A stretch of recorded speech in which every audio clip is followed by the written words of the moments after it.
what's up and welcome back to my channel. Now today I'm going to be giving a review for F9. Now this is also known as F9 The Fast Saga, or you can call it Fast and Furious 9. Now this is the 9th main installment but 10th full-length installment in the Fast and Furious franchise.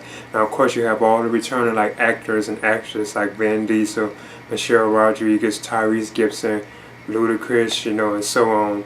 Then you have like an addition of like new characters too as well. Now this time around it turns out that Dominic had like a brother who's actually out to create a plot that can cause like a world-shattering like consequences. And his brother is played by John Cena. And then John Cena's character name is known as Jacob. So apparently Jacob and Dominic were actually brothers, and you actually get to see like flashback scenes of them throughout the film. Like as the film goes on, there's like a bunch of like flashback sequences where they jump back to like I think the year 89. Well, I know the first one was the year 89, where you get to see Dominic's father like racing in the car at like a racing track thing. Is back in 89.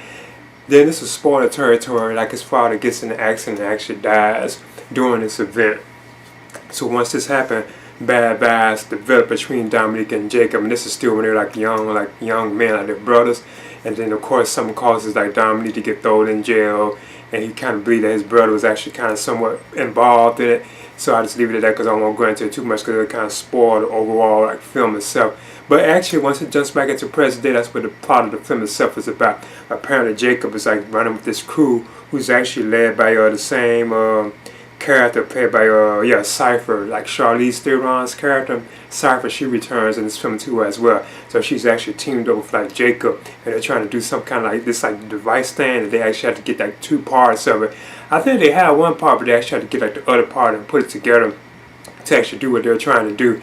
Now this film, I thought it was okay. It was like very like over the top, but I'm okay with that. That's the kind of stuff I do like, like the action, the way it is, like the way like the stunts and like the car like racing and all that, how they be flipping and even like flying. At one point, it's like one scene towards the end of the film I completely did that part that I heard about. It's like a very over the top film. But I know like a lot of the films in the Fast and Furious franchise have been getting over the top like that. But overall, it was, like I said, I thought it was great. I just felt like at times it was just still some like, I think it had some bad pacing issues. But I thought everybody was like good, like in their roles, and it's kind of awesome seeing each character getting their time to shine. Like Dominic Toretto, he gets like a lot of time, of course, because he is like the main star, really. Letty, Michelle Rodriguez, they get a lot of time to shine. And of course, like the chemistry between like Tyrese character Roman and Chris Tage. Both of them are like the chemistry between them is like funny as always. Then you have all these other characters, plus you have the introduction of John Cena as Jacob. But like I said, and I don't want to get into it too much, but I guess in the end you can kind of see that his role was kind of predictable. But you can kind of see what was going to happen with him. But I just leave it at that. But well, it was some pretty decent action scenes in the film. Like I said, like they were very over the top.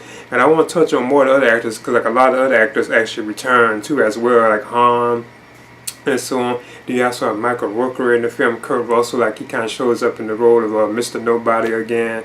And I just leave it at that. I don't want to spoil it too much. But the film does have like a bunch of flashback sequences too, like I was saying before with flashback. And you get to see the past scenes of like Dominic when he was like a younger like man, like him and his brother. You can see what happened and why they became kind of enemies, as they got older, But in F9, and there's definitely gonna be another one, you can tell how the way it ended.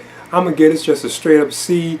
I thought it was like an okay and great film. I feel like it had some pacing issues, and I feel like it was dragging at times, and it was like very over the top. And I'm okay with that. I think that's kind of cool, but still, just like it was just too like some of the stuff they was doing. But I'm like, that's the kind of stuff I do like, But I'm just giving this a C, and I would recommend it for fans of the Fast and Furious franchise. So I'm giving F9. I'm giving this a C. Please leave a comment and subscribe too as well.